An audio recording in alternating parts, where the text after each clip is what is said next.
let me tell you guys one thing, and that is when it comes to cameras, memory and having enough space on that camera is an important thing. But other than that, I am Chance Cablay, and this is Cheers. I'm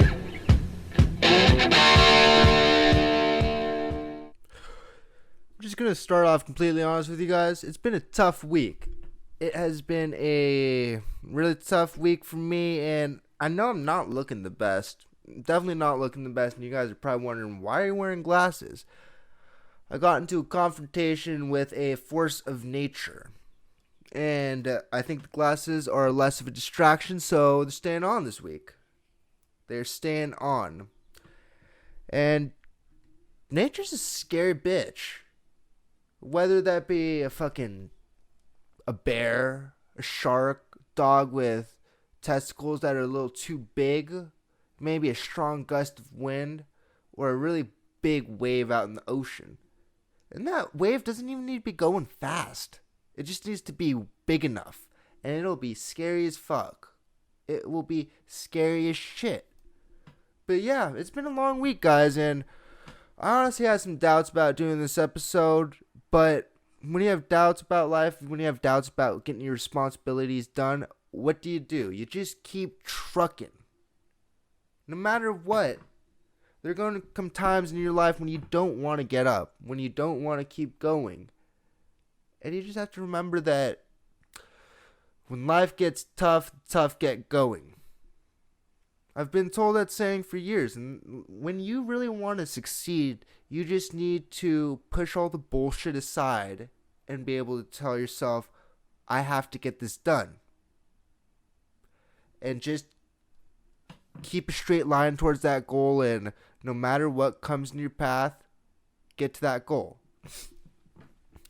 This week I saw a very interesting news article that reminded me of a story, and that news article is about 3 Iranian men that have been arrested on the suspicion of trying to sell 2 babies. And I have personally never met anyone selling a baby that came off with good intentions. But as always, my hotline number is 858-621-3877. 858-621-3877. Let me know what's on your mind, guys. If you want to talk to me about anything, just let me know. But this is the show. I'm Chance Cablay, and this is Cheers. Thanks for tuning in. Like and subscribe if you enjoy. So, guys, what's up, guys? All right, guys. I'm Chance. Everyone has a podcast, so guess it's my fucking turn. I got 3 fully loaded cabooses. Cheers. Let's get this bitch rolling. But yeah, $200,000 a year. Right? We know where he's coming from. Go to the beach. Big booty Latino. Illustrating what's wrong in our society. Authentic, handmade, original Chance Cablay. I want humanity to stay on Earth. This is Cheers. And so I'm going to play devil's advocate right off the bat. Reading that article, those Iranian men, they claim that they assumed they were selling those babies into a higher social class than they were in, thinking they were doing them a favor. And that's really what I want to talk about. Assumptions. Assuming. Dictating what goes on in your life based on assumptions is about a flaw to any plan. And that's the big problem. That's what they did. They assumed. First off, who's to say that those babies didn't have some fucking infinity pool running off the back of their house, flowing straight into the Daste Kavir? No one knows. I don't know. You don't know. Those men don't know what type of amenities, what luxuries those babies had access to. And so I'm also going to get into some more moral points. First off, I've never met anyone selling a baby that had innocent intent. First off, I've never met anyone really selling a baby. People give babies up for adoption. That is the right thing to do. If you can't take care of a baby, adoption is a completely viable option. But people don't sell babies. You can't put a price tag on human life. We're invaluable. Who's to tell you what you are capable of and what you are able to attain. That just means to me that you can't really put a price tag on anyone's life. It doesn't make sense. And second, that's objectification to the highest extent. You can't sell people. It's not like you own them, especially when you're not their parents. The parents don't own them. They're the guardians. They protect them. Let them know what's right. But if you're some random guy trying to make $2,000 off a baby on the street, that is not a harmless intent. First, I'm going to poke a hole in their plan. How do you know that the person you're selling them to is of a higher social class if you're selling them for $2,000? Anyone that is motivated enough to acquire a baby can get $2,000. Anyone that is motivated enough. So that's the first major flaw. They assume that this person, these for $2,000 is of a higher social class. It's completely wrong. The second thing is, this is just a horrible article. You can't sell people. And on the other hand, I've never met anyone on the market for a baby with truly benevolent intents. Who wants to buy a baby? Who wants to have a baby? Adopt a baby. And if you're not capable of adopting a baby, there's probably a good reason for it. Meaning that you have to resort to buying one. Buying one in the alleyways.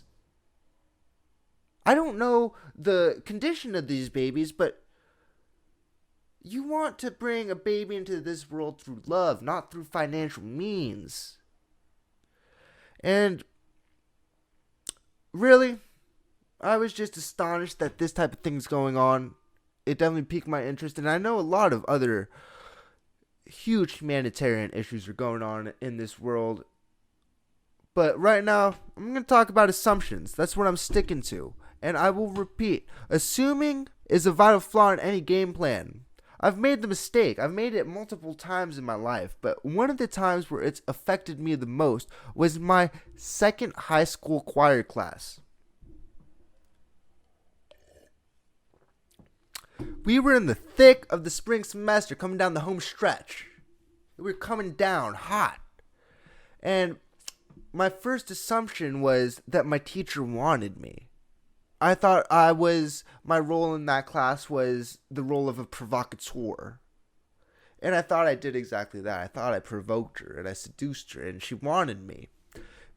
My reasoning behind that was our final performance was a production of Aladdin. And during the second semester of my senior year, when all of this was going down, I was in the peak of my pharmaceutical usage, particularly benzos. And so I wasn't really there. I might have physically been there, but I wasn't paying attention. I wasn't practicing. I wasn't getting any better at singing. Choir was not benefiting me, except it was providing me credits. So my teacher telling me out of left field that she wants me to be Aladdin is very surprising. First off, because I don't think I've even sang a word since the day I stepped into that choir class 3 months ago. And of course it's spring. It's spring, so that aroma of fornication is just flowing in the breeze. And I thought those two factors together, the surprise, like, why would she want me as the lead, and the fact that it's the season of love, it's the season of reproducing, those two things put together meant that she wanted me. And later on, there was a perfectly viable reason as to why she made me Aladdin. But at the time, I assumed exactly that. I seduced her. And what she made me the lead so that she could score some extra private time with me. Say after class, as all the students were leaving, she could pull me aside and say, "Hey, Chance, why don't you come over here? I just want to make sure you're getting your lines down, hit all the notes just right, and yeah, exactly that. And I tried to lick my lips like what I thought she would do if she called me over after class. It didn't come out as well as I thought, but that's what I thought she would do. I thought she would throw herself into me, pretty much. And that never happened. I never ended up practicing for the lead role. She never ended up asking me to spend some extra time with her. And I'm staying hopeful. First off, because I know that this teacher's cousin was the original Yellow Power Ranger. So if I ever wanted my shot at the Hollywood scene, I thought she was my ticket in. And secondly, because this teacher was absolutely beautiful. She was gorgeous. Made me drop my jaw. And I was looking at the world through rose-colored glasses. I really wanted it to be the case that she wanted me, but it wasn't. In hindsight, what it could have been was my uncanny resemblance to Aladdin or any prince figure for the matter of the fact. And I'll tell you, I don't know exactly what they assumed, but there were definitely assumptions done on their part because they wanted me to wear this. And I'm not going to wear this because I know what effect this could have, but they wanted me to wear this. And I did that. I did that for a grade. I wore that. So, in hindsight, it could have been my uncanny resemblance to the character. But I don't know. So, we come to the night of the performance, and I walk in, and I like to think that I pulled no stops. I gave it my all, and I prepared as well as I could, and how do you really prepare for a choir concert? You sing. You practice your singing. I never did that. What I did was I tried to look the part. I wore my harem pants. And so right now, I wear these bad boys. And I was trying to impress my teacher. I was trying to score brownie points. And so I wore those, but it turns out we still had to change. So those had no factor in the result of the night. And so I changed, and I'm starting to get a little nervous because I realized, oh wait, there's a full score to Aladdin. It's not just a whole new world, which I know a quarter of, a broken up quarter of, but it is a full soundtrack. And as of right now, I have no lyrics, and as far as I know, I am the lead. And that's where I start to question, why'd she make me the lead? If she wanted to put the part with the most pressure on someone, why would you do it to the person that's trying the least amount, especially if you didn't want to get with them? I thought there was some sort of intimate intentions behind her choice of making me lead. And so I just decided to go with it. I decided to wing it because I've always been good at improvising. So I walk out onto the stage, I take my place, and at first I think it's a little weird that the lead's at the corner of the stage, but I guess I have to make some very dramatic intro. And so the lights come on, and the curtains pull back, and I look around. It turns out there are 16 other Aladdins. She makes everyone in the class lead. And there's 16 other Jasmines. The only part on that stage that is different is the part of the genie. That's not my part. And so that took the wind out from under my sails. I thought that she wanted me for some specific reason. I thought I was special. I was a dumbass and I thought I was special. I don't know why. I assumed I was special. And that's what I'm saying. There are heavy dangers in assuming things. And that's what leads me to my next assumption. After the first act, I get off stage completely unmotivated. I look like a lost soul. I get down and I assume, well, there's 16 other Aladdins. They don't need me. And that assumption was right. They didn't need me. I actually needed to be there in order to get a grade and pass the class, because that performance was about 40% of my grade, but I left. Because I was butthurt. I left. And I show up the next day because it's a full weekend long endeavor, and I show up and I'm like, okay, I might as well just get the grade and leave. I walk in and my teacher walks up to me. She says, I heard what you did yesterday. Why are you here? And I said, well, I need to get a grade. I want to graduate. And she says, leave. I don't want you on my stage, which is completely understandable. I was a dick and I left during the middle of a performance. But at the time, I rebel and I say, no, I need to graduate. I'm staying here. And she says, look, Chance, I'll give you a passing grade. I'll pass you in my class. Just leave. Not going to be on my stage.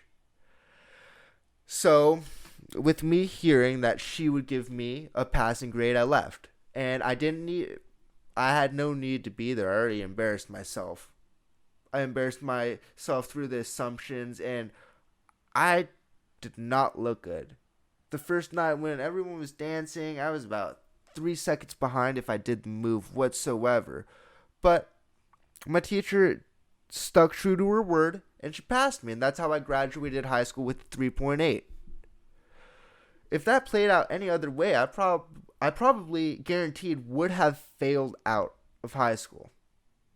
But that's not what happened. We're here right now filming Cheers, and cheers to that. This is Agua. And that's the danger of living off of assumptions. It's like playing darts with a blindfold. It's not impossible, but it is infinitely more difficult than playing the normal game. Take off the blindfold and just aim the shots. Do your due diligence.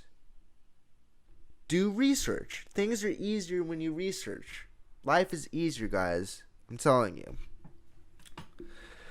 And one more thing that I wanted to talk about is, it's something I always say, and that's when it rains, it pours. When one thing goes wrong in your life, it can seem like the rest of your life just starts to become harder. And I know that personally, I start to slip when I find myself going out at 11:45 at night for a couple of beef rolled tacos. Those stiff meat rods. I make sure when I go there, first off, I never get sour cream. Because as I just said, people love assuming, and when you get that pile of frothy white crema, people get the wrong idea. Take the trouble out of your little Mexican trip, your little Mexican roll taco fiesta, and just don't get the sour cream. Trust me, been there, done that. People get the wrong idea. But what I'm trying to get to, the point I'm really trying to get to is the fact, I don't need fucking carne asada at 11:45 at night, but I am still there getting into absolute nonsense. And how I rationalize that is, it might just be a way of me trying to punish myself. But life's already punishing you when things become hard. When you hit a roadblock, you're already being punished, so you're making it harder by threefold when you also try and punish yourself. No matter what, life goes on, and it might be moving at the speed of an El Camino, not very fast, but I'm telling you, no matter what, it keeps moving, with or without you. And when you try and take a break, when you try and stop and say you don't need to take care of your responsibilities, you will realize that yes, you do need to take care of those responsibilities, and when you try and start them back up, they will be way harder than if you just kept on trucking along. Just keep on going, guys. This world's hard, and recognize that there are people out there for you, no matter how hard it gets. Be able to rely on someone else for support. Whether that be me, just as someone to listen to, entertainment, and I'm here. I repeat, the hotline, just quick plug, 858-621-3877. If you have something to say to me, say it. Call me. Let me know what's going on. I want to hear it, guys. I want to hear it. And just don't make life harder than it has to be. Just keep going. That's the easiest way, as hard as it may seem in the moment. As much as I didn't want to do this episode, at the end of it, I feel better. I feel like a weight's lifted off my shoulders just from being here and talking, it's processing these things. It's processing what life has to throw at you and really absorbing the content in it, absorbing the theme, because everything happens for a reason, and it's for you to pull some lesson out of it, something that makes you a better person in the end. And we don't always do that. We especially don't do that when we try to completely ignore the things that are going wrong in our life. Because what's going wrong in your life, when something does go wrong in your life, it usually means it needs our attention. We need to address our attention to it in order to fix it and make everything whole again. But that's enough of me ranting. I don't know. It's Friday right now, and I'm looking forward to the weekend. Just time to lay off, I might go watch the fight with my friends. He wants to bet. They're pretty good odds. Let me actually pull it up real quick. And I'm talking about the UFC fights. And I embarrass myself. I will admit I am more of a casual watcher, and my friend said, hey man, we should definitely watch the fights this weekend. And for some reason I said, oh, the Burns and Usman fight, which is coming down in a couple of weeks, I'm pretty sure. And he's like, yeah, Burns and Usman are not fighting tomorrow. So let me see who's fighting real quick. UFC fights. UFC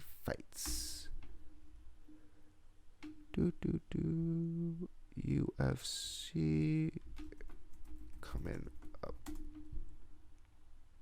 Alright, so main card, Dustin Poirier versus Dan Hooker. I'm pretty sure the odds are like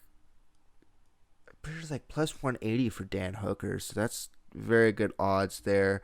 Dustin Poirier is coming off of a loss. He also was saying that Mike Perry versus Mickey Gall is almost certain he's coming off of a win. Mike Perry's coming off a loss, and he told me that in his corner, Mike Perry is his girlfriend. Don't know exactly what that has to do with it, but he says Mickey Gall, the odds are crazy in his favor, something like plus 250. So I just know I probably shouldn't bet because I don't have the money, but I'm thinking about taking the risk because whenever I talk to this guy, he always seems like he knows what he's talking about when it comes to just where to place bets in terms of the UFC. It might be a good risk on my part, but I don't know. That's coming tomorrow, and that's really all I know I'm doing this weekend. Knock out some more homework, but I just really want to lay back and take a load off. Just relax, because a lot of us don't take the time to really just relax in your life. I might try out some breath work, some stretching. I should do some yoga.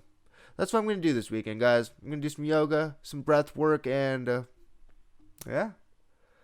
I'm going to, trust me, Cheers is going on no matter what. I know I took a break, and I didn't mean to take that long of a break, guys, but I'm here to stay. I'm here to stay. Thank you guys for really listening to me vent. I know a lot of people don't have anyone to listen to them vent, and the fact that you guys just tune in to listen to that's amazing to me. And if you guys have something to get off your chest, anything at all, let me know. We're all here for you. We are all here for you. This is a friendly place of progression and just self-growth. So with that, guys, have a great day. If you enjoyed, like and subscribe, and take care of yourself. I'll see you guys later. So guys, what's up guys? Alright guys, I'm Chance. Everyone has a podcast, so guess it's my fucking turn. I got 3 fully loaded cabooses. Cheers. Let's get this bitch rolling. But yeah, $200,000 a year. Right? We know where he's coming from. Go to the beach. Big booty Latina. Illustrating what's wrong in our society. Authentic, handmade, original Chance Cablay. I want humanity to stay on Earth. This is Cheers.